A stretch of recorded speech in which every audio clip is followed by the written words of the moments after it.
Nelson Mandela. Só o nome já carrega um peso enorme. Ele é um gigante da liberdade, um símbolo de esperança. Para muitos, ele mostrou o que é possível. Um mundo sem apartheid parecia impossível. Mas Mandela nunca desistiu. Ele lutou pela justiça. Ele lutou pela igualdade. E ele venceu. A história de Mandela é longa e complexa. É uma história de luta e sacrifício. É uma história de resiliência e perdão. Mais importante ainda, é uma história que pode inspirar a todos nós.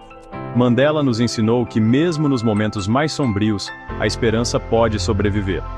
Ele nos mostrou que mesmo diante do ódio, o amor pode triunfar. Ele ensinou ao mundo que uma pessoa pode realmente fazer a diferença. Sua jornada não foi fácil. Foi repleta de desafios que quebrariam a maioria das pessoas. Mas Mandela nunca vacilou. Ele nunca perdeu de vista seu objetivo: uma África do Sul livre e igualitária. Nelson Mandela nasceu numa pequena vila no Cabo Oriental da África do Sul. Era 1918, uma época em que a África do Sul estava profundamente dividida pela raça. O sistema de apartheid já estava se enraizando. Esse sistema injustamente favorecia os sul-africanos brancos, negava aos sul-africanos negros direitos e liberdades básicas. Mandela cresceu numa área rural. Ele viveu uma vida simples, mas, mesmo como um jovem garoto, ele se tornou consciente das injustiças ao seu redor. Ele viu como os sul-africanos negros eram tratados de forma diferente. Ele viu a pobreza e a desigualdade que o apartheid criou. O pai de Mandela era conselheiro do chefe local. Ele sonhava em dar ao filho uma boa educação. Ele mandou Mandela para uma escola missionária local. Foi lá que Mandela começou a aprender sobre o mundo em geral. A educação se tornaria uma parte fundamental da vida de Mandela. Foi por meio da educação que ele começou a entender o poder do conhecimento. Ele aprendeu sobre história, política e direito. Esse conhecimento mais tarde o ajudaria em sua luta contra o apartheid. À medida que Mandela crescia, ele se envolvia cada vez mais com a política. Ele se juntou ao Congresso Nacional Africano, ou CNA. O CNA era um partido político que lutava contra o apartheid. Mandela rapidamente subiu na hierarquia do CNA. Ele era apaixonado por alcançar a igualdade para todos os sul-africanos. Na década de 1940, Mandela ajudou a formar a Liga da Juventude do CNA. A Liga da Juventude era mais radical do que a geração mais velha de líderes do CNA.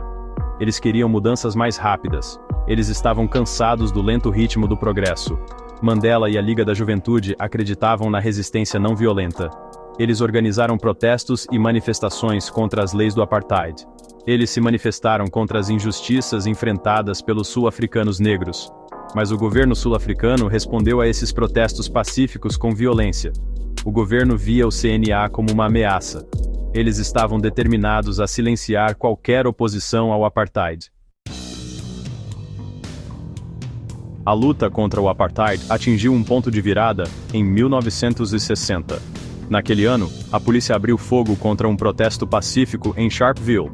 69 pessoas foram mortas, muitas baleadas pelas costas enquanto fugiam. O massacre de Sharpeville, como ficou conhecido, chocou o mundo. Mostrou a brutalidade do regime do apartheid. Depois de Sharpeville, Mandela e o CNA perceberam que a resistência não violenta não era suficiente. O governo era muito poderoso, muito disposto a usar a violência. Eles decidiram pegar em armas. Mandela cofundou o Umkhonto we Sizwe, o braço armado do CNA. Eles realizaram atos de sabotagem contra instalações governamentais. Eles miraram em símbolos do apartheid, como usinas de energia e prédios do governo. O objetivo deles não era matar, mas atrapalhar o estado de apartheid e mostrar que eles levavam a sério a conquista da liberdade.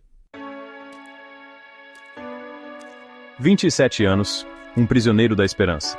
Em 1964, Mandela e vários outros líderes do CNA foram presos. Eles foram acusados de sabotagem e outros crimes. Em seu julgamento, conhecido como o Julgamento da Rivonia, Mandela fez um discurso poderoso. Ele falou sobre as injustiças do apartheid. Ele defendeu suas ações. Mandela foi condenado à prisão perpétua. Ele passaria os próximos 27 anos de sua vida atrás das grades. Mas mesmo na prisão, seu espírito permaneceu inabalável. Ele se tornou um símbolo de esperança para milhões de sul-africanos. Ele era um lembrete poderoso de que a luta pela liberdade não havia terminado.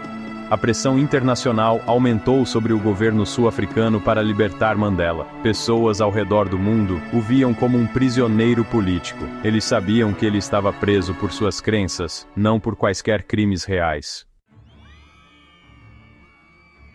Em 1990, após anos de campanhas de ativistas, políticos e organizações internacionais, Nelson Mandela foi libertado.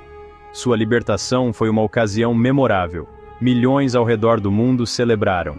Finalmente, o mundo sentiu que as coisas poderiam mudar. Mandela imediatamente começou a trabalhar. Ele sabia que acabar com o apartheid não seria fácil. Ele iniciou negociações com o governo. Ele trabalhou para trazer uma transição pacífica para uma África do Sul democrática. Seus esforços foram bem-sucedidos. Em 1994, a África do Sul realizou suas primeiras eleições livres e justas. O CNA obteve uma vitória esmagadora. Nelson Mandela se tornou o primeiro presidente negro da África do Sul.